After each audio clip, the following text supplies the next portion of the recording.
The Case of Jennie Brice by Mary Roberts Reinhardt. Read by Streaming Keys. Chapter 1.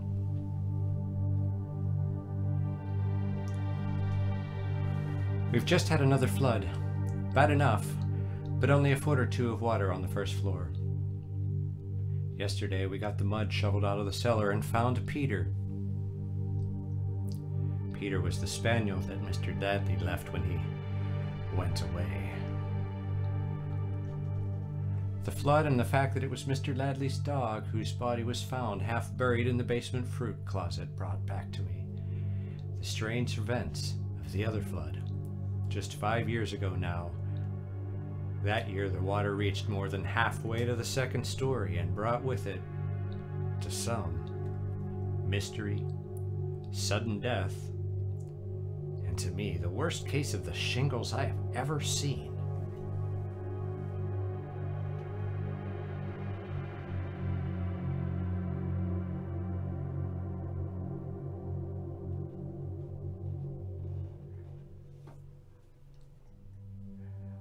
My name is Pittman in this narrative. It's not really Pittman, but that does well enough. I belong to an old Pittsburgh family, and I was born on Penn Avenue when that was the best part of town. And I lived there until I was 15, very close to what it's now the Pittsburgh Club. But it was a dwelling then. I can't remember who lived there.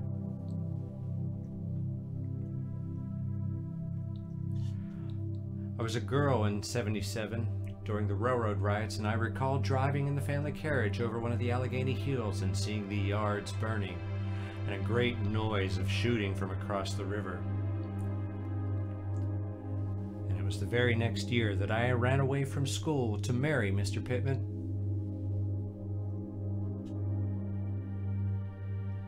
I've not known my family since.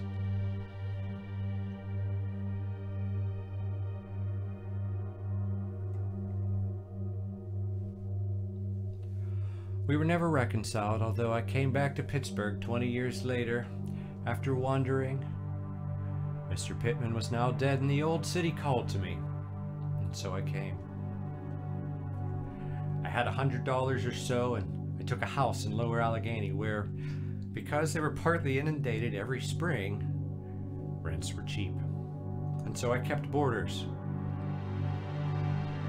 My house was always orderly and clean, and although the neighborhood had a bad name, I had a good many theatrical people that stopped with me.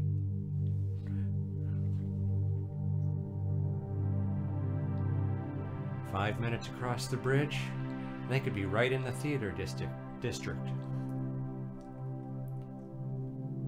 Allegheny at that time was still an independent city, but since then has allied itself with Pittsburgh and is now known as the North Side.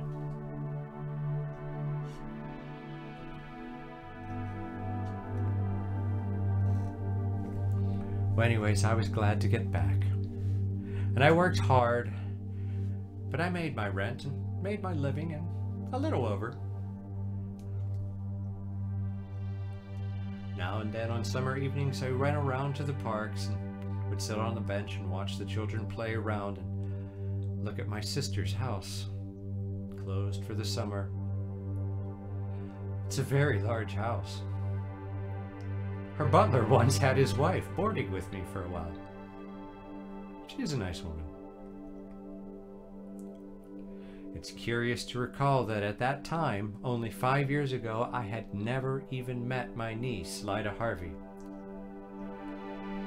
And then to think that only the day before yesterday she came in her automobile as far as she dared, and then sat there waving to me while the police patrol brought across a skiff containing a basket of provisions that she had sent to me.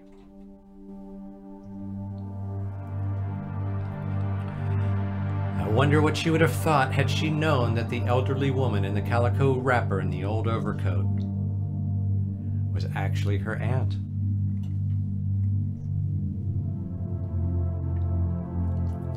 Well, the flood and the sight of Lyda brought back the case of Jennie Brice for me. For even then, Lyda and Mr. Howe were interested in each other.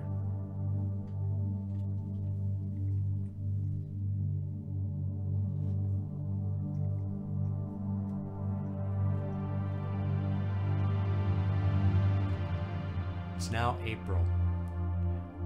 The flood of 1907 was just earlier in March. It had been a long, hard winter, and the ice gorges of the upper valley broke. And then in early March, when there came a thaw, they broke up and came down, filling all the rivers with crushing and grinding ice.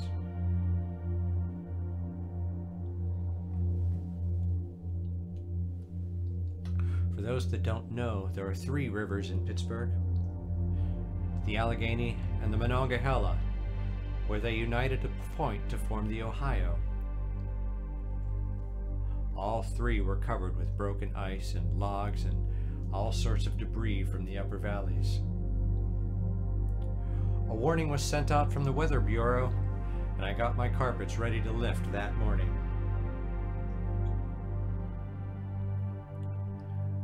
That was the 4th of March, a Sunday. Mr. Ladley and his wife Jennie Brice had been in the parlor room and the room behind it. Mrs. Ladley, or Miss Brice as she preferred to be known, had a small part at the local theater that kept a permanent company. Her husband was also in that business, but he at the time had nothing to do. It was the wife who paid the bills, and a lot of quarreling that they did about it.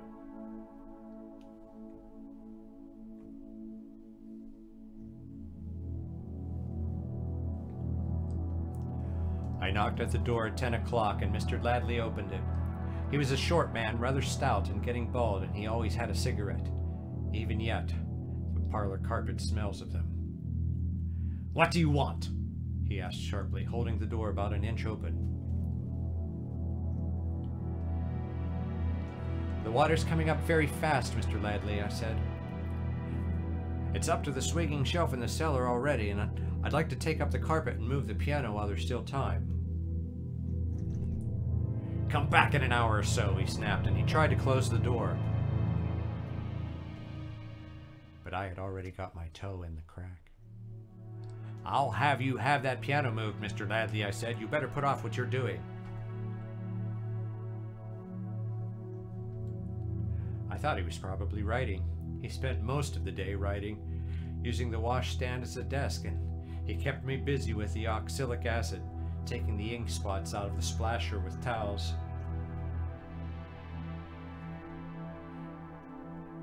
He was writing a play, he said, and he talked a lot about the Schuberts having promised him to star in it when it was finished.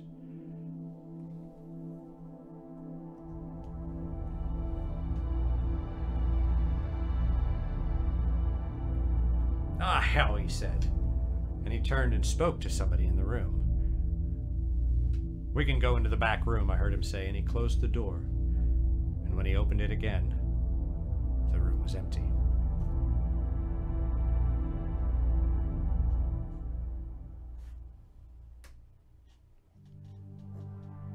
So I called Terry, the man who does odd jobs for me now and then, and we both got to work with tacks and the carpet. Terry was working at the window, and I by the door to the back parlor that the Ladleys used as a bedroom. And that is how I happened to hear what I would afterwards have to tell the police. Someone, a man, but not Mr. Ladley, was talking. Mrs. Ladley broke in. "I won't do it," she said flatly. "Why would I help him? He doesn't help me. He loafs here all day, smoking and sleeping, and he sits up all night drinking and keeping me awake." The voice went on again, as if in reply to this, and I heard a rattle of glasses, as if they were pouring drinks. They always had whiskey, even if they were behind in their board. "Well, that's all very well, Mrs. Ladley said. I could always hear her. She had that theatrical sort of voice, one that carries. "But what about the prying she-devil that runs the house?" "Hush, for God's sake," broke in Mr. Ladley. And after that they spoke in whispers, and even with my ear up against the panel, I couldn't catch any more.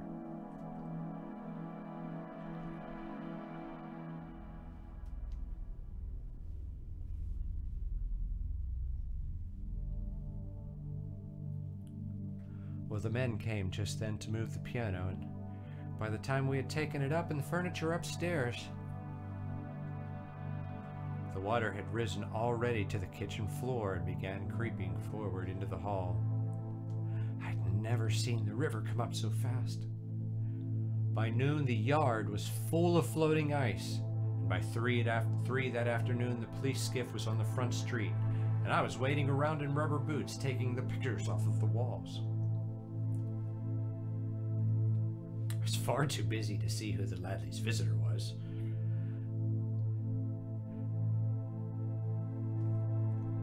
By the time I remembered him again, he had gone. Well, the Ladleys moved upstairs and took the second-story front, which was empty. Behind them was Mr. Reynolds, who lived here also and worked in the silk department across the river in the store. He had the room just behind.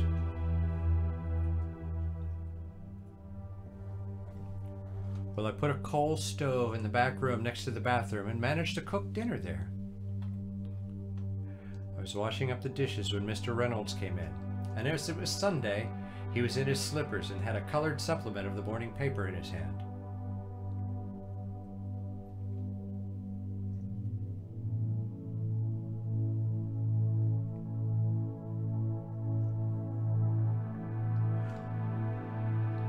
"What's the matter with the Ladleys?" he asked. "I can't read for their quarreling." "Booze, probably," I said. "When you've lived in the flood district as long as I have, Mr. Reynolds, you'll know that the rising of the river is a signal for every man in the vicinity to stop work and get full. The fuller the river, the fuller the male population. Well, then this flood's likely to make them drink themselves to death," he said. "It's a Lulu." It's the neighborhood's annual debauch. The women are keeping busy, keeping their babies from getting drowned in the cellar, or they'd get full too.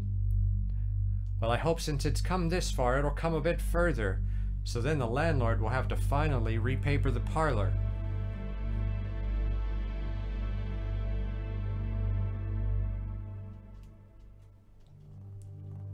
It was now 3 o'clock.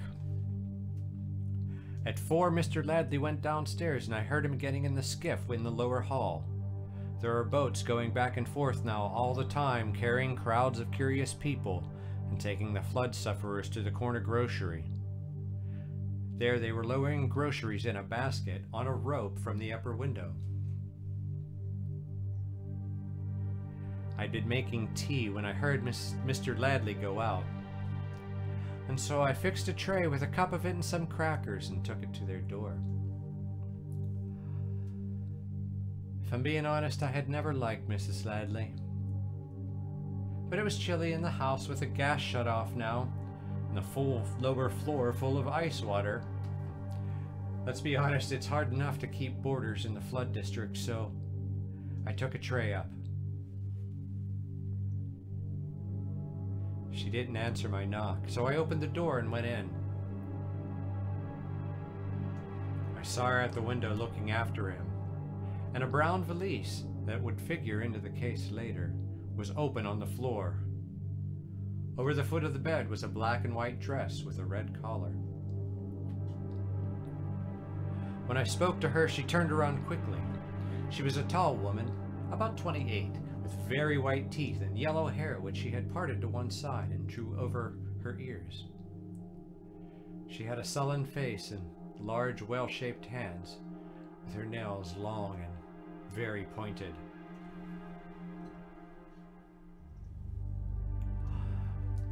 "Well, the she-devil has brought you some tea," I said. "Where shall she put it?" "She-devil?" she repeated, raising her eyebrows. "Well, then it's a very thoughtful she-devil. Who called you that?"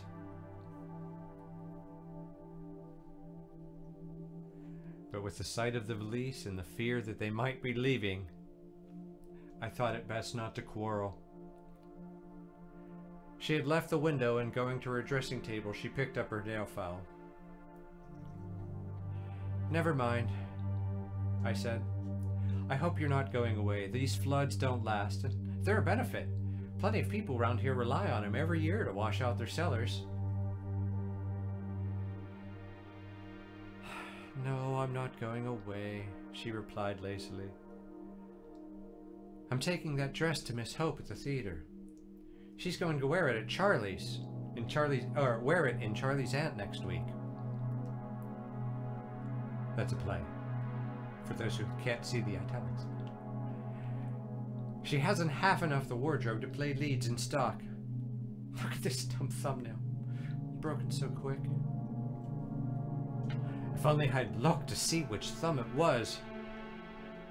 But I was putting the tea tray on the washstand, moving Mr. Ladley's papers to find for it. Peter the spaniel begged for a lump of sugar, and so I gave it to him. Where's Mr. Ladley? I asked. Going out to see the river. I hope we'll be careful. There's a drowning every year. Well, then I hope he won't. Do you know what I hope? Do you know what I was doing when you came in? I was looking after his boat. Praying it had a hole in it.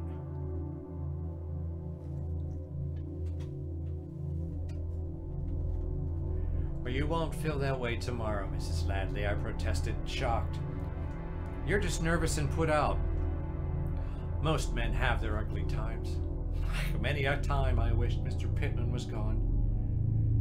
Until he went. And I'd have a good bit to have him back again. She was standing in front of the dresser, fixing her hair over her ears. And she turned and looked at me over her shoulder. That's because probably Mr. Pittman was a man. My husband is a fiend. A devil, I tell you.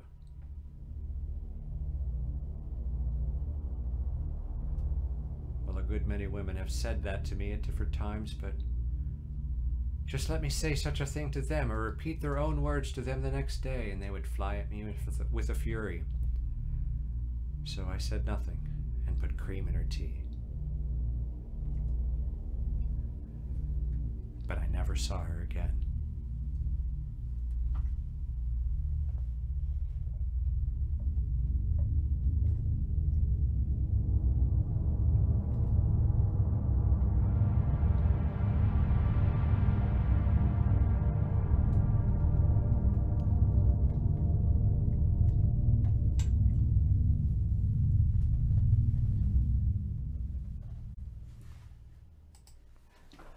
All right, and that's